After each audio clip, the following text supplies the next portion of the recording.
ਅੱਜ ਤਾਈਂ ਅਸੀਂ ਤੁਹਾਡੇ ਲਈ ਜਿੰਨੇ ਵੀ ਵੀਡੀਓ ਬਣਾਏ ਨੇ, ਅੱਜ ਦਾ ਵੀਡੀਓ ਸਭ ਤੋਂ ਜ਼ਿਆਦਾ ਅਹਿਮ ਅਤੇ ਜ਼ਰੂਰੀ ਹੈ। ਪੰਜਾਬ ਵਿਧਾਨ ਸਭਾ ਚੋਣਾਂ ਨੂੰ ਹੁਣ ਗਿਣਤੀ ਦੇ ਦਿਨ ਰਹਿ ਗਏ ਨੇ ਅਤੇ ਇਸ ਵੇਲੇ ਸਮਾਂ ਇਹ ਵੇਖਣ ਦਾ ਤੇ ਮਜ਼ੇ ਲੈਣ ਦਾ ਨਹੀਂ ਹੈ ਕਿ ਕਿਹੜਾ ਸਿਆਸੀ ਆਗੂ ਹੁਣ ਕੀ ਬਿਆਨ ਦੇ ਰਿਹਾ ਹੈ, ਕਿਹਦਾ ਕੀ ਤਵਾ ਲਾ ਰਿਹਾ ਹੈ। ਹੁਣ ਇਸ ਵੇਲੇ ਸੋਚਣਾ ਇਹ ਬਣਦਾ ਹੈ ਕਿ ਕਿਹਨੂੰ ਵੋਟ ਪਾਈਏ। ਐਤਕੀ ਪੰਜਾਬ ਚੋਣਾਂ ਦਾ ਮਾਹੌਲ ਵੀ ਇਹੋ ਜਿਹਾ ਹੈ ਕਿ ਇਹ ਫੈਸਲਾ ਕਰਨਾ ਬਹੁਤ ਮੁਸ਼ਕਿਲ ਹੈ ਕਿ ਵੋਟ ਕਿਹਨੂੰ ਪਾਈ ਜਾਵੇ। ਸੋ ਅੱਜ ਦੇ ਇਸ ਵੀਡੀਓ ਵਿੱਚ ਅਸੀਂ ਤੁਹਾਨੂੰ ਪੰਜਾਬ ਵਿੱਚ ਚੋਣਾਂ ਲੜ ਰਹੀਆਂ ਸਾਰੀਆਂ ਸਿਆਸੀ ਪਾਰਟੀਆਂ ਦੀ ਅਸਲੀਅਤ ਦੱਸਣ ਦੀ ਕੋਸ਼ਿਸ਼ ਕਰਾਂਗੇ ਤਾਂ ਕਿ ਤੁਹਾਡੇ ਲਈ ਇਹ ਫੈਸਲਾ ਕਰਨਾ ਸੌਖਾ ਹੋ ਸਕੇ ਕਿ ਵੋਟ ਕਿਹਨੂੰ ਪਾਈ ਜਾਵੇ। ਸੋ ਅੱਜ ਦਾ ਇਹ ਵੀਡੀਓ ਧਿਆਨ ਨਾਲ ਜ਼ਰੂਰ ਵੇਖਿਓ ਤੇ ਸੁਣਿਓ, ਇਹਦੀ ਜਾਣਕਾਰੀ ਵੋਟਾਂ ਪਾਉਣ ਲੱਗਿਆਂ ਤੁਹਾਡੇ ਕੰਮ ਆਊਗੀ।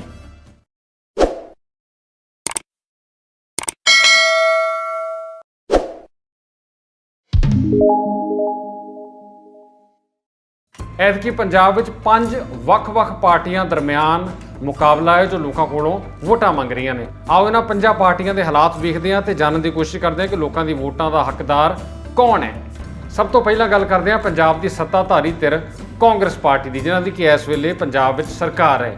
ਇਸ ਪਾਰਟੀ ਨੇ ਪੰਜਾਬ ਦੇ ਲੋਕਾਂ ਨੂੰ ਇੱਕ ਤਰ੍ਹਾਂ ਨਾਲ ਗਜ਼ਨੀ ਫਿਲਮ ਵਾਲਾ ਆਮਿਰ ਖਾਨ ਸਮਝਿਆ ਹੋਇਆ ਹੈ। ਤੁਹਾਨੂੰ ਯਾਦ ਹੋਣਾ ਸਾਲ 2009 ਵਿੱਚ ਫਿਲਮ ਆਈ ਸੀ ਆਮਿਰ ਖਾਨ ਵਾਲੀ ਗਜ਼ਨੀ, ਜਿਹਦੇ ਵਿੱਚ ਫਿਲਮ ਦੇ ਪ੍ਰਮੁੱਖ ਕਿਰਦਾਰ ਨੂੰ ਸ਼ਾਰਟ ਟਰਮ ਮੈਮਰੀ ਲਾਸ ਹੁੰਦਾ ਹੈ ਕਿ ਉਹਨੂੰ ਥੋੜੇ ਸਮੇਂ ਦੀ ਗੱਲ ਚੇਤੇ ਰਹਿੰਦੀ ਹੈ ਪਰ ਪਿਛਲੇ ਸਮੇਂ ਦੀਆਂ ਗੱਲਾਂ ਉਹ ਭੁੱਲਦਾ ਜਾਂਦਾ ਹੈ। ਇਸੇ ਤਰ੍ਹਾਂ ਪੰਜਾਬ ਦੀ ਕਾਂਗਰਸ ਸਰਕਾਰ ਨੇ ਵੀ ਲੋਕਾਂ ਨੂੰ ਇਹ ਸੰਦੇਸ਼ ਦੇਣ ਦੀ ਕੋਸ਼ਿਸ਼ ਕੀਤੀ ਹੈ ਕਿ ਤੁਸੀਂ ਸਾਡੇ 5 ਸਾਲਾਂ ਦੇ ਕਾਰਜਕਾਲ ਦੌਰਾਨ ਕੈਪਟਨ ਅਮਰਿੰਦਰ ਸਿੰਘ ਦਾ 4.5 ਜਾਂ ਪੌਣੇ 5 ਸਾਲ ਦਾ ਕਾਰਜਕਾਲ ਭੁੱਲ ਜਾਵੋ ਅਤੇ ਸਿਰਫ ਮੁੱਖ ਮੰਤਰੀ ਚਰਨਜੀਤ ਸਿੰਘ ਚੰਨੀ ਦੀ 111 ਦਿਨਾਂ ਦੀ ਕਾਰਗੁਜ਼ਾਰੀ ਨੂੰ ਚੇਤੇ ਰੱਖੋ ਤੇ ਇਸੇ ਆਧਾਰ ਉੱਤੇ ਵੋਟਾਂ ਪਾਓ। ਉਹਨਾਂ ਨੇ ਕਿਹਾ ਕਿ ਪਿਛਲਾ ਭੁੱਲ ਜਾਵੋ ਅਤੇ ਆਹੀ ਚੇਤੇ ਰੱਖੋ ਤੇ ਇਹਦੇ ਆਧਾਰ ਤੇ ਹੀ ਵੋਟ ਪਾਓ।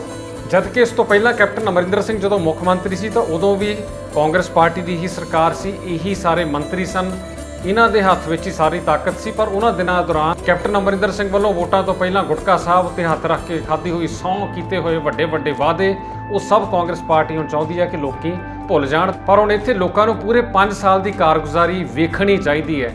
ਸੋਚਣਾ ਚਾਹੀਦਾ ਹੈ ਕਿ ਪਿਛਲੇ 10 ਸਾਲਾਂ ਦੌਰਾਨ ਅਕਾਲੀ ਭਾਜਪਾ ਗੱਠਜੋੜ ਦੀ ਜਦੋਂ ਸਰਕਾਰ ਸੀ ਉਸ ਸਮੇਂ ਦੌਰਾਨ ਅਤੇ ਕਾਂਗਰਸ ਪਾਰਟੀ ਦੇ 5 ਸਾਲਾਂ ਦੇ ਕਾਰਜਕਾਲ ਦੌਰਾਨ ਕੁਝ ਫਰਕ ਨਜ਼ਰ ਆਇਆ ਜਾਂ ਨਹੀਂ ਆਇਆ। ਇੱਕ ਵਾਰ ਅੱਖਾਂ ਬੰਦ ਕਰਕੇ ਸੋਚੋ ਕਿ ਕੁਝ ਫਰਕ ਲੱਗਾ। ਚੋਣਾਂ ਤੋਂ ਪਹਿਲਾਂ 2-2.5 ਮਹੀਨੇ ਜਾਂ 111 ਦਿਨਾਂ ਲਈ ਕੰਮ ਕਰਨਾ ਸੌਖਾ ਹੁੰਦਾ ਹੈ, ਪਰ ਪੂਰੇ 5 ਸਾਲਾਂ ਦੇ ਲੰਮੇ ਵਕਫੇ ਦੌਰਾਨ ਇਹੀ ਕੰਮ ਕੀਤੇ ਜਾ ਸਕਣਗੇ? ਇਹ ਸੋਚਣ ਵਾਲੀ ਗੱਲ ਹੈ, ਲੋਕਾਂ ਨੂੰ ਧਿਆਨ ਵਿੱਚ ਰੱਖਣੀ ਚਾਹੀਦੀ ਹੈ। ਇਸ ਤੋਂ ਬਾਅਦ ਦੂਜੀ ਧਿਰ ਸ਼੍ਰੋਮਣੀ ਅਕਾਲੀ ਦਲ ਅਤੇ ਬਹੁਜਨ ਸਮਾਜ ਪਾਰਟੀ ਦਾ ਨਵਾਂ ਬਣਿਆ ਗੱਠਜੋੜ।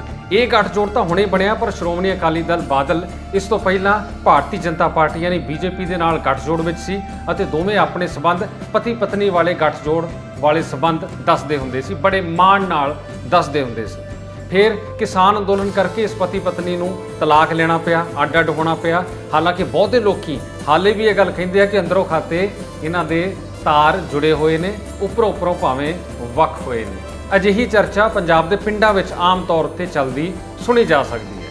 ਪਰ ਇੱਥੇ ਵੀ ਚੇਤੇ ਰੱਖਿਆ ਜਾਵੇ ਕਿ ਸ਼੍ਰੋਮਣੀ ਅਕਾਲੀ ਦਲ ਅਤੇ ਭਾਰਤੀ ਜਨਤਾ ਪਾਰਟੀ ਦੇ ਗੱਠਜੋੜ ਦੀ 10 ਸਾਲ ਪੰਜਾਬ ਵਿੱਚ ਸਰਕਾਰ ਰਹੀ, ਸਾਲ 2007 ਤੋਂ ਲੈ ਕੇ 17 ਤੱਕ, ਅਤੇ ਇਸੇ ਕਾਰਜਕਾਲ ਦੌਰਾਨ ਬੇਅਦਬੀਆਂ ਹੋਈਆਂ, ਨਸ਼ੇ ਅਤੇ ਰੇਤ ਮਾਫੀਆ ਦਾ ਮੁੱਦਾ ਬਹੁਤ ਵੱਡੇ ਪੱਧਰ ਉੱਤੇ ਉੱਠਿਆ ਅਤੇ ਇਸੇ ਕਰਕੇ ਅੰਤ ਨੂੰ ਸਰਕਾਰ ਦੇ ਪਤਨ ਦਾ ਕਾਰਨ ਵੀ ਬਣਿਆ ਲੱਗਦਾ ਸੀ। ਪਰ ਜਦੋਂ ਇਹਨਾਂ ਮੁੱਦਿਆਂ ਨੂੰ ਲੈ ਕੇ ਹੀ ਸੱਤਾ ਵਿੱਚ ਆਈ ਕਾਂਗਰਸ ਪਾਰਟੀ ਦੀ ਸਰਕਾਰ ਨੇ ਵੀ ਕੋਈ ਠੋਸ ਕਾਰਵਾਈ ਨਾ ਕੀਤੀ ਤਾਂ ਹੁਣ ਸ਼੍ਰੋਮਣੀ ਅਕਾਲੀ ਦਲ ਬਾਦਲ ਦਾ ਅਤੇ ਪਾਰਟੀ ਪ੍ਰਧਾਨ ਸੁਖਬੀਰ ਸਿੰਘ ਬਾਦਲ ਦਾ ਉਤਸ਼ਾਹ ਜਾਗਣਾ ਸੁਭਾਵਕ ਸੀ ਅਤੇ ਉਹ ਉਤਸ਼ਾਹ ਹੁਣ ਨਜ਼ਰ ਵੀ ਆ ਰਿਹਾ। ਸੁਖਬੀਰ ਸਿੰਘ ਬਾਦਲ ਵੀ ਹੁਣ ਵਿਕਾਸ ਦੀਆਂ ਗੱਲਾਂ ਕਰ ਰਹੇ ਨੇ ਅਤੇ ਉਹ ਤਾਂ ਹੁਣ ਦੁਬਾਰਾ ਪਾਣੀ ਵਾਲੇ ਜਹਾਜ਼ ਚਲਾਉਣ ਦੀਆਂ ਉਹੀ ਜਿਹੀਆਂ ਗੱਲਾਂ ਦੁਬਾਰਾ ਕਰਨ ਲੱਗ ਪਏ ਨੇ।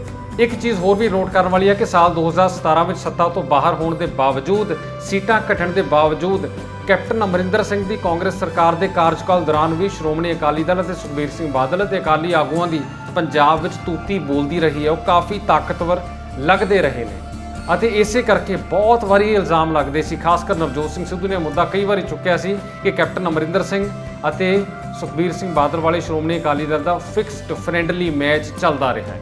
ਹੁਣ ਐਤਕੀ ਭਾਵੇਂ ਸ਼੍ਰੋਮਣੀ ਅਕਾਲੀ ਦਲ ਬਹੁਜਨ ਸਮਾਜ ਪਾਰਟੀ ਦੇ ਨਾਲ ਮਿਲ ਕੇ ਚੋਣਾਂ ਲੜ ਰਿਹਾ, ਪਰ ਇਸ ਦੇ ਬਾਵਜੂਦ ਉਹਨਾਂ ਦੇ ਪਿਛਲੇ ਕਾਰਜਕਾਲ ਦੌਰਾਨ ਜੋ ਵੀ ਮੁੱਦੇ ਉੱਠੇ ਸਨ, ਖਾਸ ਕਰ ਬੇਅਦਬੀ ਦਾ ਮੁੱਦਾ ਅਤੇ ਨਸ਼ਾ ਸਮਗਲਿੰਗ ਦਾ ਮੁੱਦਾ, ਹਾਲੇ ਵੀ ਉਹਨਾਂ ਦਾ ਪਿੱਛਾ ਨਹੀਂ ਛੱਡ ਰਿਹਾ ਤੇ ਵੋਟਾਂ ਵਿੱਚ ਉਹਨਾਂ ਨੂੰ ਮੁਸ਼ਕਲ ਖੜੀ ਕਰ ਸਕਦਾ ਹੈ। ਇਸ ਤੋਂ ਬਾਅਦ ਆਉਂਦੀ ਹੈ ਤੀਜੀ ਧਿਰ, ਆਮ ਆਦਮੀ ਪਾਰਟੀ। ਆਮ ਆਦਮੀ ਪਾਰਟੀ ਉਹ ਪਾਰਟੀ ਹੈ ਜਿਹਦੇ ਸਿਆਸਤ ਵਿੱਚ ਪੈਰ ਪੰਜਾਬ ਵਿੱਚੋਂ ਹੀ ਲੱਗੇ ਸੀ। ਸਰਕਾਰ ਭਾਵੇਂ ਇਹਨਾਂ ਦੀ ਦਿੱਲੀ ਵਿੱਚ ਬਣੀ ਹੈ ਤੇ ਚੱਲ ਰਹੀ ਹੈ, ਪਰ ਪਹਿਲੀ ਵਾਰ ਸਿਆਸਤ ਵਿੱਚ ਜੇ ਇਹਨਾਂ ਨੂੰ ਸਫਲਤਾ ਮਿਲੀ ਸੀ ਤਾਂ ਉਹ 2014 ਦੀਆਂ ਲੋਕ ਸਭਾ ਚੋਣਾਂ ਵਿੱਚ ਸੀ, ਜਦੋਂ ਇਹਨਾਂ ਦੇ ਪੰਜਾਬ ਵਿੱਚੋਂ 3 ਮੈਂਬਰ ਪਾਰਲੀਮੈਂਟ ਚੁਣੇ ਗਏ ਸੀ ਤੇ ਲੋਕਾਂ ਨੂੰ ਪਹਿਲੀ ਵਾਰੀ ਆਮ ਆਦਮੀ ਪਾਰਟੀ ਦੇ ਨਾਂ ਦਾ ਪਤਾ ਲੱਗਾ ਸੀ। ਸਾਲ 2017 ਦੀਆਂ ਪੰਜਾਬ ਵਿਧਾਨ ਸਭਾ ਚੋਣਾਂ ਵੇਲੇ ਵੀ ਆਮ ਆਦਮੀ ਪਾਰਟੀ ਦੇ ਹੱਕ ਵਿੱਚ ਇੱਕ ਲਹਿਰ ਬਣ ਰਹੀ ਲੱਗਦੀ ਸੀ, ਪਰ ਉਸ ਵੇਲੇ ਇਸ ਪਾਰਟੀ ਵਿੱਚ ਇੰਨਾ ਕਾਟੋ ਕਲੇਸ਼ ਪਿਆ ਕਿ ਝਾੜੂ ਦੇ ਤੀਲੇ ਖਿਲਰ ਗਏ ਸੀ। ਝਾੜੂ ਪੂਰੀ ਤਰ੍ਹਾਂ ਖਿਲਰ ਗਿਆ ਸੀ, ਪਰ ਬੀਤੇ ਸਾਲ 1.5 ਸਾਲ ਅੰਦਰ ਪਾਰਟੀ ਨੇ ਆਪਣਾ ਤੀਲਾ ਇਕੱਠਾ ਕਰਕੇ ਝਾੜੂ ਫੇਰ ਬੰਨ੍ਹ ਲਿਆ। ਪਾਰਟੀ ਦੇ ਮੁਖੀ ਅਤੇ ਦਿੱਲੀ ਦੇ ਮੁੱਖ ਮੰਤਰੀ ਅਰਵਿੰਦ ਕੇਜਰੀਵਾਲ ਨੇ ਪੰਜਾਬ ਫੇਰੀ ਦੌਰਾਨ ਹਰ ਵਾਰ ਕੋਈ ਨਾ ਕੋਈ ਗਾਰੰਟੀ, ਫ੍ਰੀ ਦਾ ਐਲਾਨ ਅਤੇ ਦਿੱਲੀ ਦੇ ਮਾਡਲ ਨੂੰ ਪੰਜਾਬ ਵਿੱਚ ਲਾਗੂ ਕਰਨ ਵਰਗੀਆਂ ਸਹੂਲਤਾਂ ਦੇਣ ਦੇ ਵੱਡੇ ਐਲਾਨ ਕੀਤੇ ਹੋਏ ਨੇ। ਕੁੱਲ ਮਿਲਾ ਕੇ ਆਮ ਆਦਮੀ ਪਾਰਟੀ ਨੇ ਫ੍ਰੀ ਦੀਆਂ ਸਹੂਲਤਾਂ ਦੀ ਝੜੀ ਲਾਈ ਹੋਈ ਹੈ, ਪਰ ਇਸ ਦੇ ਬਾਵਜੂਦ ਬਹੁਤ ਸਾਰੀਆਂ ਗੱਲਾਂ ਨੇ ਜਿਨ੍ਹਾਂ ਦੇ ਉੱਪਰ ਆਮ ਆਦਮੀ ਪਾਰਟੀ ਨੇ ਹਾਲੇ ਤੱਕ ਆਪਣੀ ਸਥਿਤੀ, ਸੋਚ ਸਪਸ਼ਟ ਨਹੀਂ ਕੀਤੀ ਅਤੇ ਕੁਝ ਮੁੱਦਿਆਂ ਤੇ ਆਮ ਆਦਮੀ ਪਾਰਟੀ ਕੋਲ ਜਵਾਬ ਵੀ ਹੈ ਹੀ ਨਹੀਂ, ਜਿਵੇਂ ਕਿ ਜੇਲ੍ਹਾਂ ਵਿੱਚ ਬੰਦ ਬੰਦੀ ਸਿੰਘਾਂ ਦੀ ਰਿਹਾਈ ਦਾ ਮਾਮਲਾ। ਖਾਸ ਤੌਰ ਤੇ ਪ੍ਰੋਫੈਸਰ ਦਵਿੰਦਰਪਾਲ ਸਿੰਘ ਭੁੱਲਰ ਦੀ ਫਾਈਲ ਜੋ ਕਿ ਅਰਵਿੰਦ ਕੇਜਰੀਵਾਲ ਦੇ ਕੋਲ ਆ ਕੇ ਰੁਕੀ ਹੋਈ ਦੱਸੀ ਜਾਂਦੀ ਹੈ, ਉਸ ਤੇ ਅਰਵਿੰਦ ਕੇਜਰੀਵਾਲ ਨੇ ਹਾਲੇ ਤੱਕ ਕੋਈ ਜਵਾਬ ਨਹੀਂ ਦਿੱਤਾ, ਸਗੋਂ ਇਸ ਮੁੱਦੇ ਉੱਤੇ ਟਾਲਾ ਵੱਟਦੇ ਨਜ਼ਰ ਆਉਂਦੇ ਨੇ। ਇਸੇ ਤਰ੍ਹਾਂ ਪੰਜਾਬ ਦੀ ਰਾਜਧਾਨੀ ਅਤੇ ਪੰਜਾਬ ਦੇ ਪਾਣੀਆਂ ਦਾ ਮੁੱਦਾ, ਉਸ ਉੱਤੇ ਵੀ ਅਰਵਿੰਦ ਕੇਜਰੀਵਾਲ ਨੇ ਕਦੇ ਆਪਣੀ ਨੀਤੀ ਪੰਜਾਬ ਦੇ ਪੱਖ ਵਿੱਚ ਸਪਸ਼ਟ ਨਹੀਂ ਕੀਤੀ, ਸਗੋਂ ਪ੍ਰਦੂਸ਼ਣ ਦੇ ਮੁੱਦੇ ਉੱਤੇ ਤਾਂ ਅਰਵਿੰਦ ਕੇਜਰੀਵਾਲ ਲਗਾਤਾਰ ਪੰਜਾਬ ਉੱਤੇ ਇਲਜ਼ਾਮ ਵੀ ਲਾਉਂਦੇ ਰਹੇ ਨੇ।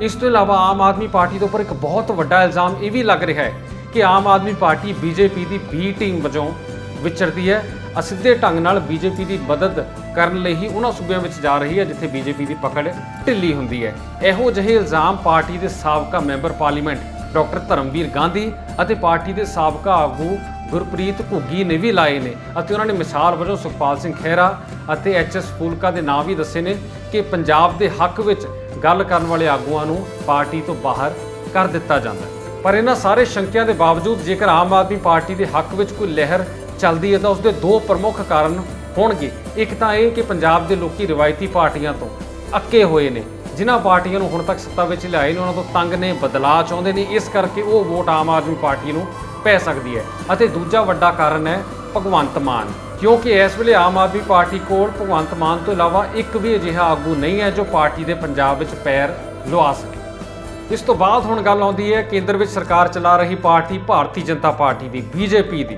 ਬੀਜੇਪੀ ਦੇ ਨਾਲ ਮਿਲ ਕੇ ਚੋਣ ਲੜ ਰਹੇ ਨੇ ਪੰਜਾਬ ਦੇ ਸਾਬਕਾ ਮੁੱਖ ਮੰਤਰੀ ਕੈਪਟਨ ਅਮਰਿੰਦਰ ਸਿੰਘ ਅਤੇ ਉਹਨਾਂ ਦੀ ਨਵੀਂ ਬਣਾਈ ਹੋਈ ਪਾਰਟੀ ਪੰਜਾਬ ਲੋਕ ਕਾਂਗਰਸ ਅਤੇ ਸੁਖਦੇਵ ਸਿੰਘ ਢੀਂਡਸਾ ਦੀ ਅਗਵਾਈ ਵਾਲਾ ਸ਼੍ਰੋਮਣੀ ਅਕਾਲੀ ਦਲ ਯੂਨਾਈਟਿਡ। ਹੁਣ ਇਸ ਗੱਠਜੋੜ ਦੇ ਵਿੱਚ ਭਾਵੇਂ 3 ਪਾਰਟੀਆਂ ਪਰ ਪ੍ਰਮੁੱਖ ਪਾਰਟੀ ਬੀਜੇਪੀ ਹੀ ਹੈ ਅਤੇ ਬਾਕੀ ਦੋਵੇਂ ਨਾਲ ਉਂਗਲੀ ਫੜ ਕੇ ਤੁਰ ਰਹੇ ਲੱਗਦੇ ਨੇ। ਹੁਣ ਜਦੋਂ ਗੱਲ ਬੀਜੇਪੀ ਦੀ ਹੋਣੀ ਹੈ ਤਾਂ ਚੇਤੇ ਰੱਖੋ ਕਿ ਬੀਜੇਪੀ ਇੱਕੋ ਇੱਕ ਐਸੀ ਪਾਰਟੀ ਹੈ ਜਿਹਨੇ ਪੰਜਾਬ ਵਿੱਚ ਰੁਜ਼ਗਾਰ ਦੀ ਗੱਲ ਵੀ ਕੀਤੀ ਹੈ ਅਤੇ ਰੁਜ਼ਗਾਰ ਦਿੱਤਾ ਵੀ ਹੈ। ਹੁਣ ਤੁਸੀਂ ਸੋਚ ਰਹੇ ਹੋਵੋਗੇ ਕਿ ਬੀਜੇਪੀ ਨੇ ਰੁਜ਼ਗਾਰ ਕਿਵੇਂ ਦਿੱਤਾ ਹੈ। ਦਰਅਸਲ ਪੰਜਾਬ ਵਿੱਚ ਜਿੰਨੇ ਵੀ ਵਿਹਲੇ ਅਤੇ ਬੇਰੁਜ਼ਗਾਰ ਸਿਆਸਤਦਾਨ ਸੀ, ਜਿਨ੍ਹਾਂ ਦੀ ਕਿਸੇ ਪਾਰਟੀ ਵਿੱਚ ਕੋਈ ਵਕਤ ਨਹੀਂ ਸੀ ਪੈ ਰਹੀ, ਜੋ ਗੁੱਸੇ ਹੋਏ ਬੈਠੇ ਸੀ, ਰੁੱਸ ਕੇ ਬੈਠੇ ਸੀ, ਉਹਨਾਂ ਸਾਰਿਆਂ ਨੂੰ ਬੀਜੇਪੀ ਨੇ ਰੁਜ਼ਗਾਰ ਦਿੱਤਾ ਹੈ, ਆਪਣੀ ਪਾਰਟੀ ਵਿੱਚ ਲਿਆ ਕੇ ਉਹਨਾਂ ਨੂੰ ਕੰਮ ਦਿੱਤਾ ਹੈ। ਸੋ ਬੀਜੇਪੀ ਨੇ ਨਾ ਸਿਰਫ ਪੰਜਾਬ ਵਿੱਚ ਰੁਜ਼ਗਾਰ ਲਿਆਂਦਾ ਹੈ ਬਲਕਿ ਨਾਲ ਦੀ ਨਾਲ ਗੁੱਸੇ ਹੋਇਆਂ ਨੂੰ ਮਨਾ ਕੇ ਪੰਜਾਬ ਵਿੱਚ ਇੱਕ ਤਰ੍ਹਾਂ ਨਾਲ ਭਾਈਚਾਰਾ ਵੀ ਮਜ਼ਬੂਤ ਕੀਤਾ ਹੈ। ਦਰਅਸਲ ਜਿੰਨੇ ਵੀ ਲੋਕ ਛਾਲਾ ਮਾਰ ਕੇ ਬੀਜੇਪੀ ਵਿੱਚ ਸ਼ਾਮਲ ਹੋਏ ਨੇ, ਸ਼ਾਮਲ ਪਹਿਲਾਂ ਵੀ ਹੋਣਾ ਚਾਹੁੰਦੇ ਸੀ ਪਰ ਕਿਸਾਨ ਅੰਦੋਲਨ ਚੱਲ ਰਿਹਾ ਹੋਣ ਕਰਕੇ ਇਹ ਰੁਕੇ ਹੋਏ ਸੀ। ਉਸ ਵੇਲੇ ਉਹਨਾਂ ਨੂੰ ਸ਼ਾਮਲ ਹੋਣਾ ਮੁਨਾਸਿਬ ਨਹੀਂ ਸੀ ਲੱਗਦਾ, ਪਰ ਜਿਵੇਂ ਹੀ ਕਿਸਾਨ ਅੰਦੋਲਨ ਦੀ ਸਮਾਪਤੀ ਹੋਈ, ਖੇਤੀ ਕਾਨੂੰਨ ਰੱਦ ਹੋਏ, ਉਸ ਤੋਂ ਬਾਅਦ ਜਦੋਂ ਭਰਤੀਆਂ ਖੁੱਲੀਆਂ ਤਾਂ ਇਹ ਛਾਲਾ ਮਾਰ ਕੇ ਬੀਜੇਪੀ ਵਿੱਚ ਲਾਈਨਾਂ ਲਾ ਕੇ ਸ਼ਾਮਲ ਹੁੰਦੇ ਗਏ। ਬੀਜੇਪੀ ਦੇ ਬਾਰੇ ਇੱਕ ਹੋਰ ਨੋਟ ਕਰਨ ਵਾਲੀ ਗੱਲ ਇਹ ਹੈ ਕਿ ਬੀਜੇਪੀ ਇੱਕੋ ਇੱਕ ਜਾਦੂ ਵਾਲੀ ਪਾਰਟੀ ਹੈ ਜਿਹਦੇ ਵਿੱਚ ਜਾਦੂ ਵਾਲਾ ਅਸਰ ਹੈ। ਇਹ ਬੀਜੇਪੀ ਦਾ ਜਾਦੂ ਹੀ ਕਿਹਾ ਜਾਵੇਗਾ ਕਿ 6 ਮਹੀਨੇ ਪਹਿਲਾਂ ਜਿਹੜੇ ਲੋਕ ਬੀਜੇਪੀ ਨੂੰ ਕੋਸਦੇ ਸੀ, ਜਿਹੜੇ ਲੋਕ ਬੀਜੇਪੀ ਦੀ ਆਲੋਚਨਾ ਕਰਦੇ ਸੀ, ਅੱਜ ਉਹੀ ਬੀਜੇਪੀ ਦਾ ਗੁਣਗਾਨ ਕਰਦੇ ਨੇ।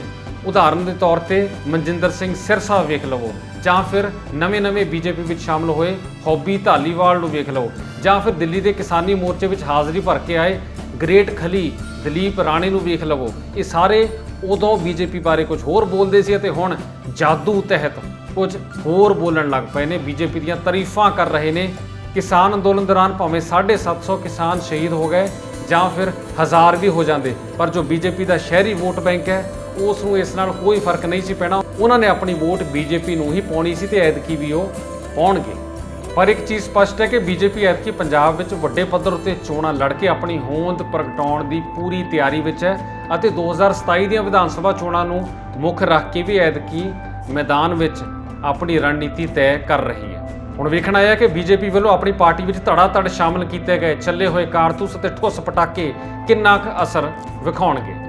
ਅਖੀਰ ਵਿੱਚ ਗੱਲ ਆਉਂਦੀ ਹੈ ਪੰਜਾਬ ਦੀ 5ਵੀਂ ਸਿਆਸੀ ਧਿਰ ਕਿਸਾਨ ਜਥੇਬੰਦੀਆਂ ਵੱਲੋਂ ਬਣਾਇਆ ਗਿਆ ਸੰਯੁਕਤ ਸਮਾਜ ਮੋਰਚਾ। ਹੁਣ ਇੱਥੇ ਚੇਤੇ ਰੱਖੋ ਕਿ ਦਿੱਲੀ ਵਿਖੇ ਜੋ ਕਿਸਾਨੀ ਮੋਰਚਾ ਲੱਗਿਆ ਸੀ ਉਸ ਵਿੱਚ ਜਿੰਨੀਆਂ ਵੀ ਕਿਸਾਨ ਜਥੇਬੰਦੀਆਂ ਤੇ ਕਿਸਾਨ ਆਗੂ ਸ਼ਾਮਲ ਸੀ ਉਹਨਾਂ ਸਾਰਿਆਂ ਨੇ ਮਿਲ ਕੇ ਕਿਸਾਨ ਮੋਰਚਾ ਚੋਣਾਂ ਲੜਨ ਲਈ ਨਹੀਂ ਬਣਾਇਆ। ਉਹਦੇ ਵਿੱਚੋਂ ਕੁਝ ਆਗੂ ਜੋ ਚੋਣਾਂ ਲੜਨ ਦੇ ਚਾਹਵਾਨ ਨਜ਼ਰ ਆ ਰਹੇ ਸੀ ਉਹਨਾਂ ਨੇ ਮਿਲ ਕੇ ਬਣਾਇਆ ਸੰਯੁਕਤ ਸਮਾਜ ਮੋਰਚਾ।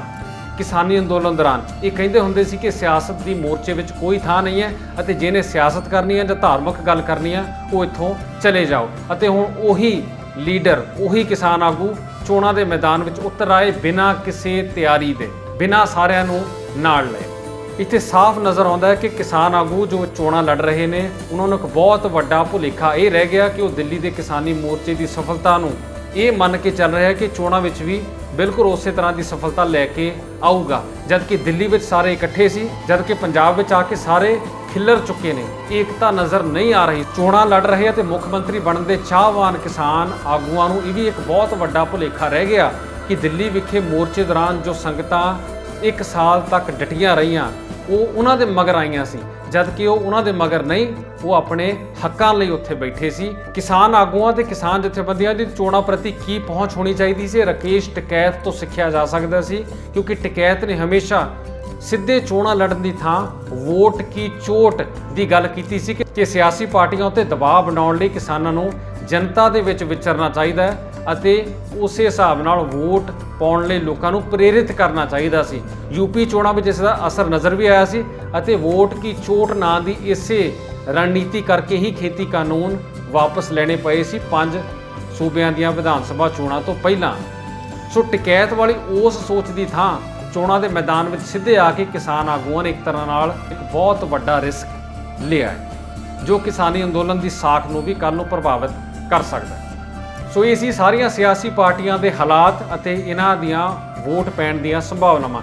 ਇੱਕ ਚੀਜ਼ ਚਿੱਤ ਰੱਖੋ ਕਿ ਕੋਈ ਵੀ ਪਾਰਟੀ ਇਸ ਵੇਲੇ ਪੰਜਾਬ ਦੇ ਮੁੱਦਿਆਂ ਦੀ ਗੱਲ ਨਹੀਂ ਕਰ ਰਹੀ। ਪੰਜਾਬ ਦੇ ਪਾਣੀਆਂ ਦਾ ਮੁੱਦਾ, ਪ੍ਰਦੂਸ਼ਣ ਦਾ ਮੁੱਦਾ, ਰਾਜਧਾਨੀ, ਹਾਈ ਕੋਰਟ, ਡਿੱਗ ਰਿਹਾ ਪਾਣੀ ਦਾ ਪੱਧਰ, ਬਹੁਤ ਸਾਰੇ ਖਤਰੇ ਨੇ, ਇਹਨਾਂ ਦੀ ਕੋਈ ਗੱਲ ਨਹੀਂ ਹੋ ਰਹੀ। ਬੇਰੁਜ਼ਗਾਰੀ ਦੀ ਕੋਈ ਗੱਲ ਨਹੀਂ ਹੋ ਰਹੀ। ਇਹ ਸਾਰੇ ਮੁੱਦੇ ਸਿਆਸੀ ਆਗੂਆਂ ਨੇ ਲਾਂਭੇ ਰੱਖ ਕੇ ਆਫਰ ਦੇਣੇ ਅਤੇ ਆਫਰਾਂ ਦੇ ਬਦਲੇ ਵੋਟਾਂ ਮੰਗਣ ਦਾ ਕੰਮ ਸ਼ੁਰੂ ਕੀਤਾ ਹੋਇਆ। ਕਿਸੇ ਵੇਲੇ ਦੇਸ਼ ਦੇ ਸਭ ਤੋਂ ਅਮੀਰ ਮੰਨੇ ਜਾਂਦੇ ਸੂਬੇ ਪੰਜਾਬ ਨੂੰ ਇਹਨਾਂ ਨੇ ਮੰਗਤਿਆਂ ਦਾ ਸੂਬਾ ਸਮਝ ਕੇ ਲੋਕਾਂ ਨੂੰ ਫ੍ਰੀ ਦੀਆਂ ਚੀਜ਼ਾਂ ਵੰਡਣ ਉੱਤੇ ਲਾਉਣ ਦੀ ਕੋਸ਼ਿਸ਼ ਕੀਤੀ ਹੋਈ ਹੈ। ਕੋਈ ਵੀ ਸਿਆਸੀ ਪਾਰਟੀ ਪੰਜਾਬ ਦੀ ਸਕੀ ਨਹੀਂ ਲੱਗਦੀ, ਕੋਈ ਵੀ। ਸੋ ਅਜਿਹੇ ਵਿੱਚ ਲੋਕਾਂ ਨੂੰ ਕੀ ਕਰਨਾ ਚਾਹੀਦਾ ਹੈ? ਪਾਰਟੀ ਦੀ ਥਾਂ ਉਮੀਦਵਾਰ ਦੇਖ ਕੇ ਵੋਟ ਪਾਈ ਜਾਵੇ। ਜੋ ਵੀ ਉਮੀਦਵਾਰ ਚੰਗੇ ਕਿਰਦਾਰ ਵਾਲਾ, ਚੰਗੇ ਕੰਮ ਕਰਨ ਵਾਲਾ, ਚਾਹੇ ਕਿਸੇ ਵੀ ਪਾਰਟੀ ਦਾ ਹੋਵੇ, ਕਿਸੇ ਵੀ ਧਰਮ, ਕਿਸੇ ਵੀ ਜਾਤ ਦਾ ਹੋਵੇ, ਕਿਸੇ ਵੀ ਪਿਛੋਕੜ ਤੋਂ ਹੋਵੇ, ਉਸ ਨੂੰ ਵੋਟ ਪਾਈ ਜਾਵੇ, ਨਾ ਕਿ ਕਿਸੇ ਪਾਰਟੀ ਨੂੰ। ਕਿਉਂਕਿ ਪਾਰਟੀਆਂ ਪੰਜਾਬ ਦੀਆਂ ਸਕੀਆਂ ਨਹੀਂ। ਪੰਜਾਬ ਦੇ ਬਹੁਤ ਸਾਰੇ ਬੁੱਧੀਜੀਵੀ ਵੋਟਾਂ ਵਿੱਚ ਖੜੇ ਨੇ। ਬੁੱਧੀਜੀਵੀ ਵਰਗ ਨੇ ਆਪਣੀਆਂ ਪਾਰਟੀਆਂ ਜਥੇਬੰਦੀਆਂ ਬਣਾ ਕੇ ਚੋਣਾਂ ਵਿੱਚ ਹਿੱਸੇਦਾਰੀ ਲੈਣ ਦਾ ਐਲਾਨ ਕੀਤਾ ਹੋਇਆ। ਬਹੁਤ ਸਾਰੇ ਆਜ਼ਾਦ ਉਮੀਦਵਾਰ ਚੰਗੇ ਕਿਰਦਾਰ ਵਾਲੇ ਸਾਫ਼ ਸੁਥਰੇ ਤਰੀਕੇ ਨਾਲ ਚੋਣ ਲੜਦੇ ਨੇ, ਉਹਨਾਂ ਨੂੰ ਜ਼ਰੂਰ ਉਤਸ਼ਾਹਿਤ ਕੀਤਾ ਜਾਵੇ, ਉਹਨਾਂ ਨੂੰ ਵੋਟਾਂ ਪਾਈਆਂ ਜਾਣ। ਚੇਤੇ ਰੱਖਿਓ ਕਿ ਚੋਣਾਂ 5 ਸਾਲ ਬਾਅਦ ਆਉਂਦੀਆਂ ਨੇ ਤੇ ਐਤਕੀ ਦੀਆਂ ਚੋਣਾਂ ਬੇहद ਮਹੱਤਵਪੂਰਨ ਨੇ ਕਿਉਂਕਿ ਪੰਜਾਬ ਇੱਕ ਬਹੁਤ ਅਹਿਮ ਮੋੜ ਤੇ ਖੜਾ ਹੈ। ਇਸ ਦੀ ਅਗਲੇ 5 ਸਾਲਾਂ ਦੀ 10 ਸਾਲਾਂ ਦੀ ਹੋਣੀ ਲਿਖੀ ਜਾਣੀ ਹੈ 20 ਫਰਵਰੀ ਨੂੰ। 20 ਫਰਵਰੀ ਨੂੰ ਇਹ ਸਾਰੀਆਂ ਗੱਲਾਂ ਆਪਣੇ ਧਿਆਨ ਵਿੱਚ ਜ਼ਰੂਰ ਰੱਖਿਓ, ਤਾਂ ਹੀ ਅਸੀਂ ਸਹੀ ਤਰੀਕੇ ਨਾਲ ਭਵਿੱਖ ਲਈ ਕੋਈ ਕੰਮ ਕਰ ਸਕਾਂਗੇ। ਇਸ ਵਿਸ਼ੇ ਬਾਰੇ ਤੁਸੀਂ ਕੀ ਸੋਚਦੇ ਹੋ? ਵੋਟ ਆਪਾਂ ਸਾਰਿਆਂ ਨੇ ਪਾਉਣੀ ਆ। ਤੁਸੀਂ ਇਸ ਵਿਸ਼ੇ ਬਾਰੇ ਕੀ ਸੋਚਦੇ ਹੋ? ਆਪਣੀ ਰਾਏ ਹੇਠਾਂ ਕਮੈਂਟਸ ਵਿੱਚ ਜ਼ਰੂਰ ਸਾਂਝੀ ਕਰਿਓ। ਜਿਵੇਂ ਕਿ ਸ਼ੁਰੂ ਵਿੱਚ ਵੀ ਕਿਹਾ ਸੀ ਕਿ ਵਿਸ਼ਾ ਬਹੁਤ ਜ਼ਰੂਰੀ ਹੈ, ਸਾਡੇ ਸਾਰਿਆਂ ਨਾਲ ਜੁੜਿਆ ਵਿਸ਼ਾ ਹੈ। ਸੋ ਇਸ ਬਾਰੇ ਤੁਹਾਡੀ ਰਾਏ ਸੁਣਨ ਦਾ ਇੰਤਜ਼ਾਰ ਰਹੇਗਾ। ਵੀਡੀਓ ਵੇਖਣ ਲਈ ਧੰਨਵਾਦ।